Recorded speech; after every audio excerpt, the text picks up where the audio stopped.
Olá, meu irmão querido, minha irmã, estamos de volta com a nossa partilha entre irmãos da comunidade Bom Pastor. Dois irmãos seus aqui, Padre Antônio José, Laura Beatriz, e você aí, onde você estiver, na hora que estiver dando para partilhar com a gente, mas estarmos juntos é muito bom.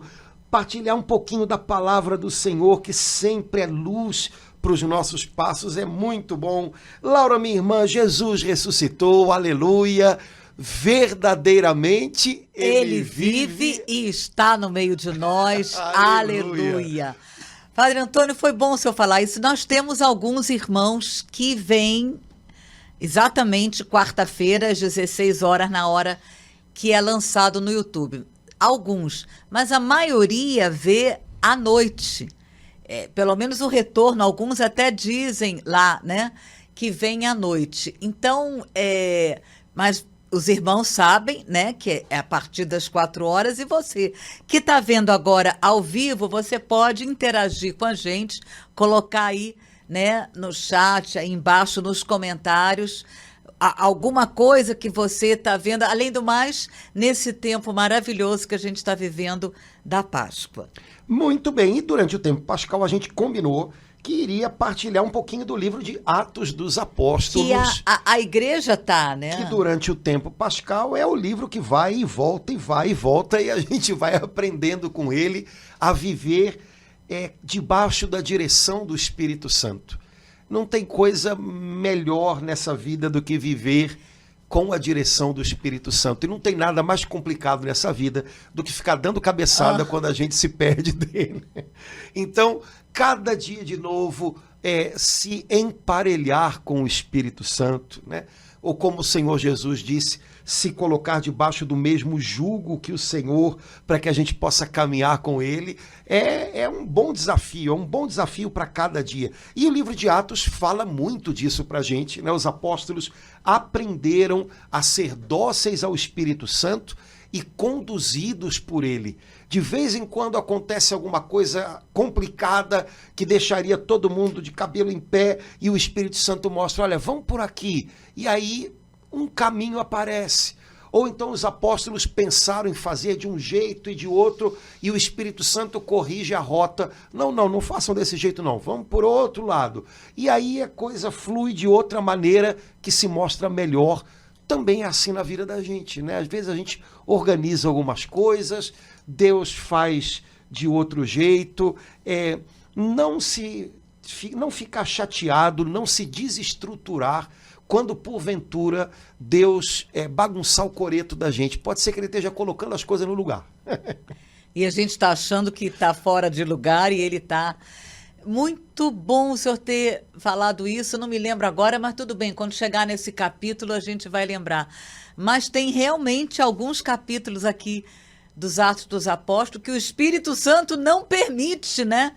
Que São Paulo vai para lá, que São Pedro vai para cá, e que é muito interessante isso, é muito forte isso, né, Padre Antônio? Às vezes o Espírito Santo diz não. A gente imagina que ele só diz vai. E às vezes ele diz para. Agora não é para ir, espera. A gente precisa, e isso gera dependência, isso faz com que a gente aprenda dia a dia a buscá-lo. Se ele só dissesse vai, né, ele só estaria dizendo sim para nós mesmos, né? E às vezes, aliás, isso acontece ao longo de toda a Bíblia, o Senhor não vai no mesmo, ele vem na contramão, né? Então... calma, não é assim, calma, não é agora, calma, não é dessa maneira, não é nesse caminho. Aprender a depender de Deus cada dia, entender quando Ele quer tirar novas oportunidades de crises, de momentos de impasse, de momentos difíceis. Isso gera dependência de Deus e a gente precisa aprender a viver nessa novidade de vida, né? Que é a dependência do Senhor. Então, vamos lá. Seguindo aqui, né, Padre Antônio, a partir disso que o senhor falou, assim, o finalzinho do capítulo 1, a gente vê assim, que nesse momento que eles tinham acabado de ouvir a promessa de Jesus por 2 vezes, né? Nesse momento, o encaminhamento, a orientação foi que eles permanecessem em oração. Então, nesse momento aqui, era para ficar junto em oração. E aqui no 1,13 diz: tendo entrado no cenáculo, subiram ao quarto de cima, onde costumavam permanecer. Então, eles já tinham esse hábito de permanecer ali, ou ceando, né, ou orando, né, partilhando juntos, né? E aí vai falar o nome de cada um. E depois, no 14, todos eles perseveravam unanimemente na oração, juntamente com as mulheres, entre elas Maria, a mãe de Jesus, e os irmãos dele. Aqui no 14, então, a gente já vê uma indicação, eu vejo assim tão forte, Padre Antônio, perseverar unanimemente na oração. A gente, assim, eu sinto assim um alerta aqui no versículo 14, né, de não perseverar. Sinto um chamado pessoalmente, né? Eles perseveravam, mesmo deles terem, com todas as coisas que eles tinham feito, mesmo com aquela pergunta que eles fizeram para Jesus: é agora que o Senhor vai restaurar? Mesmo assim, não sei se um podia estar olhando para o outro. Nossa, Pedro, você negou Jesus. Enfim, não sei como é que um estava olhando para o outro, mas a palavra de Deus diz que eles perseveravam unanimemente em oração. Olha, uma vez eu fiz um estudo bíblico dessa passagem e eu encontrei 8 traduções diferentes para essa perseveravam unanimemente. E muito legal, porque cada uma dava, vamos dizer assim, o acento em algum detalhe, né?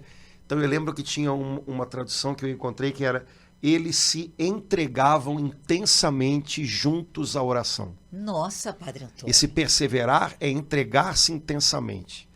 E por aí vai, né? Então cada tradução tem um detalhezinho, né, que é legal para a gente descobrir. Mas ficamos com essa daqui, que é a que a gente tem na mão, né? Perseverar não é algo que a gente faz sem empenho. Você faz uma coisa de maneira espontânea durante um pequeno intervalo de tempo. Mas você persevera numa coisa quando você se empenha nela. Então, eu corro espontaneamente se colocar um cachorro atrás de mim. Agora, para virar um corredor, para virar um atleta, eu tenho que me envolver com aquilo, eu tenho que treinar, eu tenho que, né, para fazer da corrida algo que, né, seja uma constante na minha vida. Para perseverar em correr, eu tenho que me envolver com aquilo, com as técnicas daquela corrida, com a disciplina que ela exige, por aí vai. Perseverar em oração significa que eles, à medida que os dias passavam, eles se envolviam intensamente na oração, né? Eles se entregavam à oração de uma maneira consciente, de uma maneira, sei lá, né? Sabendo o que estavam fazendo. Eles talvez ainda não soubessem, como de fato não sabiam, como seria a resposta de Deus, que os surpreendeu. Mas eles sabiam, estamos obedecendo ao mandato do Senhor. Ele nos mandou esperar em oração. Então estamos aqui fazendo isso. Estamos em obediência. Estamos aguardando, estamos com expectativa, estamos desejosos e se entregaram a isso. Eu acho que é um pontinho importante para a gente quando o assunto é oração. Em várias passagens dos evangelhos, a palavra que os evangelistas usam é essa: Jesus se entregava à oração. Eu fico imaginando, será que essa é a maneira como eu rezo? Às vezes eu rezo de uma maneira meio protocolar, né? E outra coisa é se entregar à oração, né? Como a gente diria, mergulhar ou cair de cabeça na oração. Se entregar à oração é se envolver com ela, é ser envolvido por ela, mobilizado por ela. Me parece que isso questiona um pouquinho a maneira como a gente ora, né? Nossa, Padre Antônio, que expressão forte. Eu não me lembro de já ter ouvido. Assim como o senhor falou, muda tudo. Como é que é mesmo a tradução que o senhor falou? Se entregar... Entregar-se intensamente. Entregar-se intensamente, meu Deus. isso muda tudo. Até maneira da gente ver como a gente está orando é totalmente diferente. Eu leio isso. Eles se entregavam intensamente à oração. É isso. Exige, não é que exige, mas tem a ver com envolvimento, né? Tem a ver com empenho, né? Tem a ver com estar ali, né? Tem a ver com estar de todo o coração, com toda a alma, com toda a intensidade, com toda a força, né? Sim, então, e mais ainda, porque a palavra que vem seguinte, né, o modo aí como eles estavam, ainda é mais exigente, que é o unanimemente, né? Então, era um grupo de pessoas que estava entregue intensamente à oração e unânime. Ou seja, eles tinham um mesmo alvo, um mesmo propósito. Aí vem a resposta para o que você falou. Eles estavam olhando... Não, eles não estavam olhando um para o outro. Eles estavam olhando juntos para o Senhor. Amém. Né? Se eles estivessem olhando um para o outro, não vinha nada. Eles estavam unanimemente, ou seja, eles estavam orando e estavam juntos com um mesmo propósito, um mesmo coração, buscando uma mesma coisa, vendo numa mesma direção. Isso faz toda a diferença, né? A gente não leva muito em conta essa dimensão da oração. Normalmente, quando a gente fala oração, no nosso uso comum dessa palavra, a gente imagina a gente orando sozinho. Quando a gente fala de rezar junto, eu não sei o que vem na cabeça da gente, e pouco a gente fala sobre isso. No nosso caso aqui, como a gente fala sempre os irmãos da importância da liturgia e tal, talvez orar junto na cabeça de muitos venha isso, a participação na liturgia. Ou talvez um grupo de oração, não sei.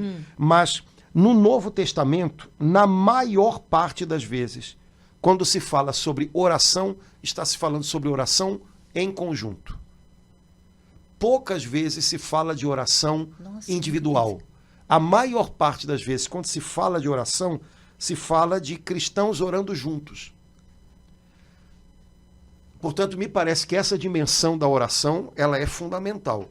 E ela talvez não seja muito bem cuidada pela gente, né? Nossos grupos de oração já foram mais frequentados, né? Nossa participação na liturgia, às vezes, é meio protocolar, né? Não é entregar-se intensamente, é esquentar o banco, desculpe, né, a expressão, né? Então, seja a participação na liturgia, que para todo católico é a alma da sua vida de oração, deveria ser. Seja a participação num grupo de oração. Tudo isso deveria nos envolver intensamente. E a gente precisaria, talvez, lembrar do valor que há nessa oração coletiva, nessa oração conjunta, que no Novo Testamento é a maior parte das vezes em que se refere à oração. Padre Antônio, eu não sabia disso. Eu leio a palavra de Deus há tantos anos e eu preciso confessar que é a primeira vez que eu estou tendo essa informação que no Novo Testamento, quando fala em oração, é oração uns com os outros. A maior parte das vezes. É claro que não é só, mas a maior parte das vezes. Mas o meu entendimento era o contrário. Não, pois é. A gente pensa a oração como uma tarefa que era solitária. A minha oração pessoal no meu quarto. Não. Ou na igreja, sozinha. Não. Dá uma olhadinha lá que você vai ver que, vamos dizer assim, a oração pessoal, ela tem que existir. E ela é a primeira coisa que vai embora quando a gente está numa crise espiritual. É a oração pessoal. A última é a oração coletiva. Quando você tem motivações outras. Eu vou numa igreja que eu gosto, eu tenho amigos que estão lá também, eu gosto de cantar junto com o pessoal. Normalmente, quando você está numa crise espiritual, a última coisa que você vai deixar é a oração coletiva. E a primeira é a oração individual. Mas, se a gente for pela onda do Novo Testamento, a gente vai resgatar um poder muito grande que Deus colocou na igreja orante. Na igreja que ora como um corpo. É a oração coletiva. É a oração do cenáculo. Oravam, perseveravam unanimemente em oração. Ou seja, havia pessoas ali orando juntas, e não só juntas, né? Estavam orando com um só coração e uma só alma. Né?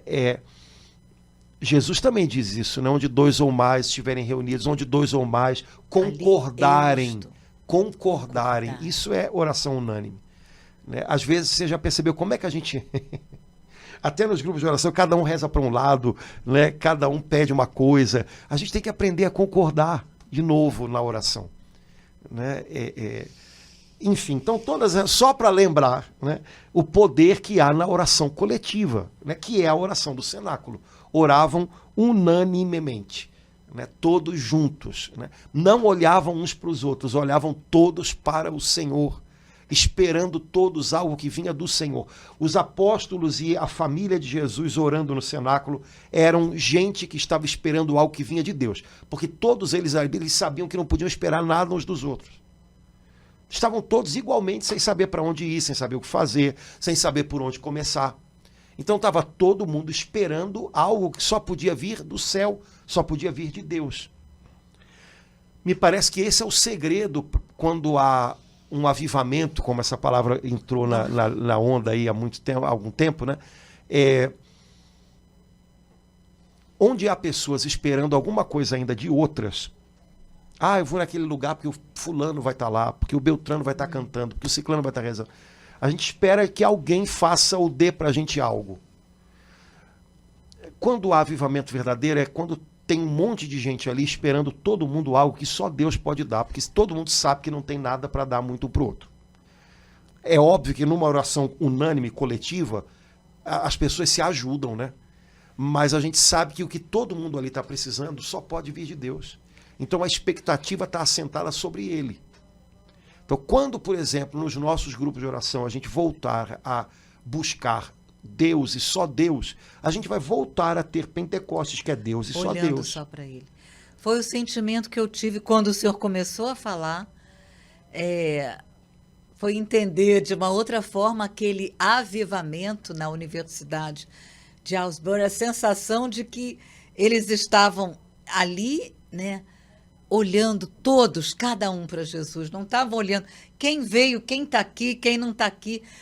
A impressão foi essa quando o senhor começou a falar. Eles todos estavam ali olhando para Jesus, voltados para Jesus, né? Esperando algo de Jesus. E houve aquele avivamento esplendoroso, né? Há 1 mês e meio atrás. Né? Sim, havia pessoas tocando, havia pessoas pregando, mas... Nem tinha ninguém falando Exato, aleluia. Não tinha ninguém de quem as pessoas estivessem esperando.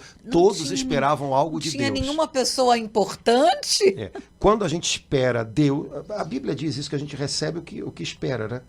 Então, quando a gente espera Deus, algo de Deus, quando a gente tem fome de Deus, a gente recebe Deus. Amém. Quando a gente espera fulano, beltrano, a gente recebe o que fulano tem ali. Só que, às vezes, não é o bastante.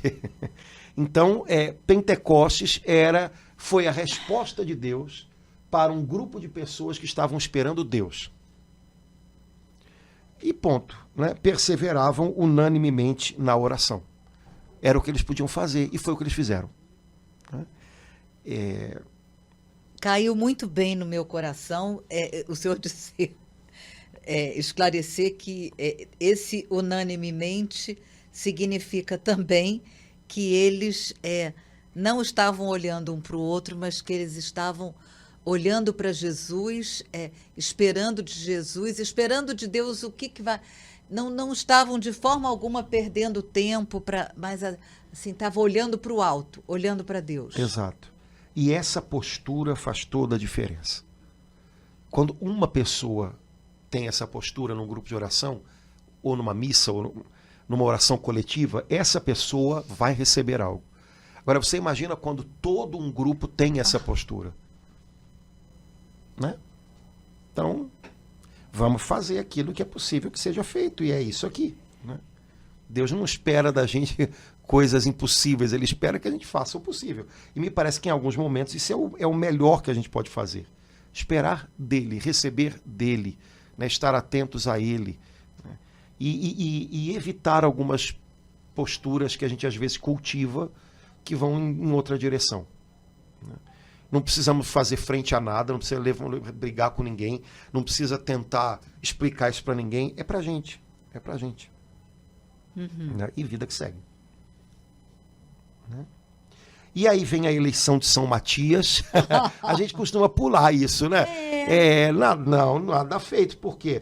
Porque São Matias completou, né, o número dos 12 que tinha sido quebrado quando Judas traiu o Senhor e depois decidiu dar fim à própria vida, né? Mas era preciso, o número era 12, quer dizer, o Senhor contava com 12, né? E os apóstolos, de fato, naqueles dias estavam vivendo um recomeço, né? Então era preciso recomeçar, né? Era preciso que alguém abraçasse aquele lugar que Judas não tinha cuidado, né? Não tinha preservado. E São Matias faz isso, né? É interessante porque eles né, oram e tal, e vem o nome de duas pessoas, né? Barsabás, José Barsabás, né, cujo nome, né, Barsabás significa justo, e Matias, que não tem sobrenome, né? Quer dizer, a escolha foi entre um homem cujo sobrenome era Justo e Matias. Eu imagino que, humanamente, o sobrenome, né, ajudaria na escolha, né? Vamos escolher o justo, né? Óbvio, né? Mas aí é interessante porque eles fizeram uma oração bonita, né? Eles fazem uma oração pedindo a Deus. Ó Senhor, que conheces os corações de todos, mostra-nos qual destes dois escolheste. Então eles sabiam que o Senhor já tinha escolhido para tomar neste ministério e apostolado o lugar de Judas, que se transviou para ir para o seu próprio lugar. Aí eles fizeram uma coisa que a gente pode parecer um absurdo, né? Eles pegaram o nome dos dois, sei lá, e jogaram para o alto. O que caiu em cima da mesa foi o que eles escolheram. Pode parecer uma coisa tola, mas, na verdade, o que eles estavam querendo dizer com isso? O Senhor escolheu. A gente não tem condição de fazer uma escolha. Não é uma eleição. A gente precisa só se alinhar com a escolha de Deus. E aí eles consideraram naquele momento que depois de orar, o que poderia fazer isso acontecer era tirar a sorte. Mas o raciocínio deles é bom. O modo como eles fizeram, não importa. Mas o que eles tinham em mente? Não é uma escolha nossa, não pode ser uma escolha nossa.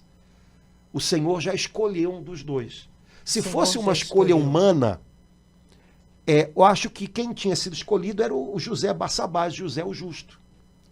Mas como a escolha foi de Deus, o escolhido foi o Matias, que não tinha sobrenome, que não tinha um apelido tão honroso. E isso foi também, de algum modo, o modo de Jesus escolher os apóstolos. Porque a Bíblia diz, ele passou uma noite inteira em oração e escolheu os que quis. Agora, é claro que Jesus escolheu os que quis, e a escolha, então, pode ser você. Porque ele é o Senhor, né? E Jesus também não escolheu com critérios humanos. Porque ele escolheu Judas, porque ele escolheu o Simão Zelota, né? E colocou junto com o Mateus, que tinha sido cobrador de impostos, quer dizer, dois que tinham tudo para dar errado. Jesus escolheu Pedro, o impulsivo. Jesus escolheu Tiago e João, a dupla dinâmica, né? Cheia de vontade de estar nos primeiros lugares. O critério de Jesus também não foi humano. Essa escolha é graça. É graça. E a igreja vive disso. Isso é um mistério para a própria igreja, né? A escolha de Deus é graça. Judas não honrou o lugar que lhe foi dado. E por isso deixou esse lugar vazio. Mas a ele também foi dada uma graça.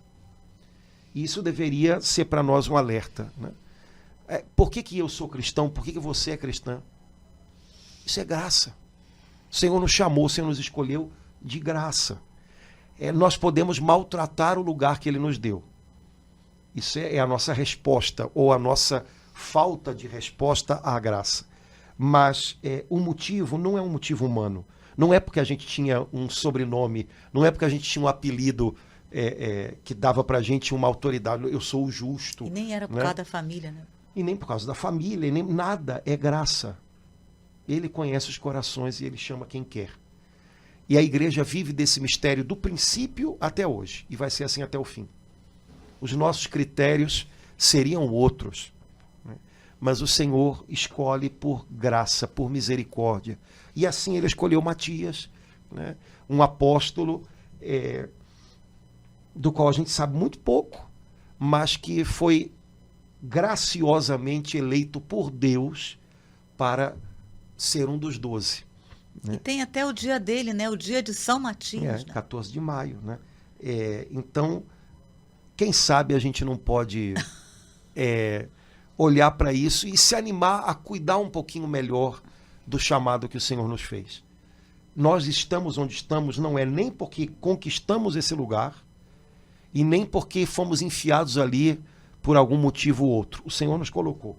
Às vezes algumas pessoas vêm falar: ai, padre, eu nem sei por que eu estou nesse encargo, eu não gosto de chamar de cargo, né? Nesse encargo de coordenador de um grupo de oração, ou de responsável por isso ou por aquilo. Eu acho que eu vou entregar. Escuta, você foi numa padaria, você foi num supermercado, aí pegou lá o seu encargo e agora você vai botar de volta. Não foi assim, né? Então não trate o seu encargo como se fosse uma coisa que você pegou e agora está devolvendo. Que é isso? Ore, busque o Senhor, seja fiel, compartilhe o fardo com outros, discirna com outros. Agora, ficar cultivando. Ai, eu acho que eu vou entregar. Ai, eu acho que bobagem é essa? Deus não te deu assim, você não pode devolver para ele assim, né? Então, não foi por acaso, não tinha outro, não. O Senhor teve misericórdia. Ele quis contar com você e colocou você ali. Se a gente cuida do encargo que ele nos deu ou não, são outros 500. Se a gente corresponde a esse encargo que é sobrenatural, de um modo sobrenatural ou de uma maneira meramente humana, são outros 500. Mas, assim foi com Matias, assim é conosco. Nós não pegamos, né, na unha a posição na qual o Senhor nos coloca, e quando a gente imagina isso, a gente vai maltratar essa posição. E também não fomos colocados ali por engano. O Senhor quis contar com a gente. Se Ele quis contar com a gente, Ele vai nos capacitar. Então, seja generoso com Deus, você vai ver que Ele não vai falhar. Ele não vai falhar. Padre Antônio, eu fiquei assim, muito tocada agora. No versículo 15, de 1:15, diz: em um daqueles dias. Então, foi em um dos 9 dias, né? Pedro, então, fala, olha, a gente começa a falar que a gente precisava, era necessário que fosse colocado alguém. Então, quer dizer, engraçado, leio a palavra há tanto tempo, eu nunca parei para pensar que aqueles 9 dias em que eles ficaram unanimemente em oração, né, como a gente está vendo, eles também, em um daqueles 9 dias, eles precisaram, em algum momento, parar, interromper, para tomar uma decisão, algo que não poderia ser adiado, né? Eles, vamos esperar. Não, eles perceberam, o Espírito Santo suscitou no coração de Pedro, que tinha sido escolhido por Jesus para estar à frente, né? Uma decisão que precisava ser tomada. Isso me tocou assim muito, porque às vezes a gente separa assim, essas duas realidades, né? Não, agora é para orar, agora... Só que nesse momento, nesses 9 dias de oração, eles tiveram que parar um instante, né, com o coração em oração, mas tiveram que tomar uma decisão prática para a vida deles. Depois voltaram. Sim, a vida estava acontecendo, né? A gente tem a tendência a separar as coisas assim na cabeça da gente e não fazer nada. Porque quando a gente separa muito, agora é tempo de orar, a gente aí não toma decisões, né? Não, tem que tomar uma decisão, mas aí se você não ora para tomar uma decisão, você também não toma nunca, né? Então a gente separa muito as coisas, porque na realidade a gente parece que a gente resolveu no nosso tempo viver tudo na cabeça. E os apóstolos viviam na vida, na prática, né? Temos um problema, mas o Senhor também está nos dando a chance de um recomeço, e faz parte desse recomeço uma reconstrução. Ele nos fez 12, somos 11 aqui. Então vamos fazer o que é preciso. Alguém deve assumir esse lugar. Os apóstolos não separavam as coisas porque eles estavam vivendo. A gente separa porque a gente teoriza tudo, a gente A gente acha que tem que primeiro, sei lá, colocar tudo num tubo de ensaio para depois... Não, eles estavam vivendo, sabe? As coisas tinham uma naturalidade maior para eles do que parece que tem para a gente. Né? E, de fato, entre aqueles 9 dias, eles tiraram lá algum momento para fazer essa escolha. Que, na verdade, não foi uma... aqui está escrito a eleição de Matias. É a eleição mais ou menos, porque ninguém deu voto para ele. Tiraram a sorte. Né? A eleição foi da parte de Deus. Né? E eles corresponderam. E eles estavam num momento muito bom para isso, porque eles estavam unânimes. Quer dizer, a oração, ao mesmo tempo que, né, Tostines vem demais porque é fresquinho, ao mesmo tempo que eles estavam orando melhor porque estavam unânimes em oração, a oração estava dando para eles uma unanimidade de coração muito mais profunda. Então estava na hora certa. Porque quando a gente ora junto, a gente também começa a criar uma unanimidade maior com as pessoas com quem a gente ora. A maneira da gente lidar com pessoas com quem a gente reza é diferente da maneira da gente lidar com pessoas com quem a gente não reza junto. Então, por isso você pode imaginar, por exemplo, um casal que reza junto. Né? Um casal, uma família que reza junto. Esse orar junto vai criar uma unanimidade no coração dessa família que de outra maneira não se cria. E eles vão poder tomar decisões juntos, eles vão poder dar passos juntos que de outra maneira talvez não saberiam dar. Então, me parece que esse momento aqui para escolha, né, ou para eleição de Matias, é fruto já dessa unanimidade crescente que havia no coração dos apóstolos por causa da oração. Até aquele momento eles não tinham feito isso, porque ainda não havia essa unanimidade de coração. Talvez alguns estivessem dizendo, não, Judas morreu. Não tem que escolher mais alguém. Talvez outros pensassem, não, tem que escolher sim. Mas como é que a gente vai escolher? Vamos pensar um jeito de nós escolhermos. Agora eles estavam maduros para dar um passo, que tinha que ser um passo conjunto, coletivo, porque aquele tempo de oração amadureceu a união deles, amadureceu a unanimidade deles. Então, me parece que isso é um fruto que a gente poderia colher nas nossas famílias, nas nossas igrejas. Porque às vezes a gente está na igreja, trabalha um monte de coisa junto, mas não reza junto. Coisa esquisita, né? Todo mundo reza sozinho em casa, mas não reza junto. Então, é um fruto desse orar juntos, uma unanimidade maior, uma comunhão de coração maior, uma capacidade de fazer escolhas mais acertadas juntos. Um nome bonito, corresponsabilidade. Todo mundo é responsável junto por aquele passo que está sendo dado, porque a gente reza junto. Então, me parece que pode ser uma dica legal também para a nossa vida concreta. A vida tem que ser vivida, não adianta a gente ficar teorizando e depois... Não, à medida que você vai vivendo concretamente algumas coisas, vamos dizer assim, a engrenagem vai funcionando melhor, né? Olha, Padre Antônio, eu acho que a palavra foi muito mais do que dica, né? Eu estou vendo aí um desvendar de um pensamento errôneo. Estou vendo aí uma luz, uma inspiração. O nosso Deus nos mostrando algo. Esse exemplo que o senhor deu para a família, né, me tocou profundamente.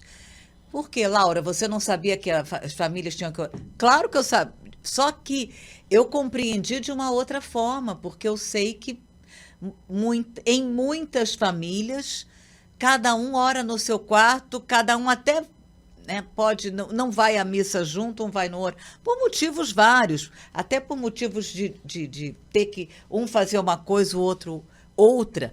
Mas nesse momento foi uma luz de Deus para entender assim a importância de orar juntos, em família, numa comunidade, aqueles que trabalham juntos na igreja, foi assim, senti, sabe, Deus assim, o segredo é esse. O que está faltando é isso. Sim, e eu acho que esse trecho aqui, que costuma passar tão despercebido, né, porque a gente não lê essa parte sobre a eleição de São Matias, né, não entra nem, eu acho que na liturgia da Igreja do Tempo Pascal, esse pedaço não entra. Passou meio batido, mas eu acho que tem muita coisa bonita para falar para a gente, né? Não é um detalhe, tem muita coisa aqui escondida atrás de uma decisão, atrás de uma retomada, né, atrás do refazimento de um grupo que estava esfacelado, né? Então, tudo isso tá aqui nesse pedacinho. Acho que vale a pena a gente, né, depois, quem quiser, reler um pouquinho essa passagem de Atos, capítulo 1, versículo 15 ao versículo 26, porque eu acho que pode trazer uns insights bons assim para a gente, umas luzes boas, né? Padre Antônio, apesar de ser antes do 2, onde houve o derramamento do Espírito Santo, mas é muito lindo ver assim São Pedro já com um critério diferente. Naquele São Pedro, eu vou te seguir onde o senhor for, eu vou... diferente. Um Sim. São Pedro com critérios mais Sim. equilibrados, ordenados. Exato. A maneira como ele apresentou o problema. Foi a maneira como ele apresentou. Né? Ele não falou, irmãos, olha que foi horrível. Não, olha, era preciso que acontecesse o que aconteceu e por aí vai. Com agora, tanta sobriedade. Né? Explicou tudo agora, convém, né? É outra coisa já. Usando palavras tão sábias, né, Padre Antônio? Convém. Vamos fazer, não. Porque antes, há pouquinho tempo atrás, antes deles terem o primeiro encontro com Jesus ressuscitado, Pedro disse, vou pescar, né? E tudo, vamos contigo, né? E agora ele está dizendo, convém, pois, né? Convém já é outra coisa, né? Então, legal isso também, né? Como é que em pouco tempo, nesse mergulho, nesse envolvimento intenso na oração, as coisas já foram tomando um rumo diferente também no coração de Pedro, né? Nossa, Padre Antônio, o que a gente está vendo aqui nesse primeiro capítulo de Atos dos Apóstolos, que coisa linda, né? A palavra de Deus vem nos mostrar tantas coisas e a gente nem chegou no 2. Pois vamos ver. Semana que vem a gente vai chegar, Laura, com a graça de Deus. Vamos chegar em Pentecostes. Beleza. Irmãos, vamos ficando por aqui. Deus abençoe. Esperamos que a palavra de Deus no seu coração possa dar muito fruto, você possa descobrir coisas aí especiais Amém. Que possam iluminar a sua vida também. Tá bom? Um abração, Deus abençoe e continuamos dizendo Feliz Páscoa. Até Feliz logo. Páscoa!